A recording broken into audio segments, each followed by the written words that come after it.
Tanggalin natin yung problema sa wifi nyo. Na-experience mo na ba yung biglang nawala yung internet connection mo? At syempre, yung rason yung bigla ang pag-brownout ng kuryente. No worries, tanggalin natin yung problema na yan. Gamit ang UPS, Uninterrupted Power Supply. 5,000 mAh lang naman ito. Kaya lang naman niya paandarin ng 8 oras yung wifi mo pag brownout sa lugar nyo. Magtataka lang naman yung mga kapitbahay nyo bakit may wifi kayo pag nag-brownout sa lugar nyo. Madali lang naman ito i-install. Ito yung magiging pamalit ng adapter ng mga wifi nyo sa bahay. Saksak mo lang ito sa kuryente at saksak mo naman ito sa wifi mo. Kumbaga, dalawang wire lang naman ito. Para makita nyo kung paano ito install, tara, lagay natin sa wifi ko sa bahay. Napaka-basic, tanggalin mo lang yung adapter ng wifi mo at pwede mo na yan itapon. Siyempre, ito yung ipalit mo, ang ating uninterrupted power supply. Napaka-basic lang naman ito i-install. Saksak mo lang sa kuryente at siyempre, saksak mo sa wifi mo.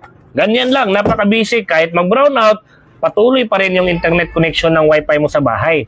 O, kita mo, umandar yung ating wifi. Kahit tanggalin ko yung sa kuryente, ayan o, hindi siya namamatay. Patuloy pa rin na umandar yung aking internet connection. Kahit ilang oras pa yan. Hanggang 8 oras, kayang-kaya.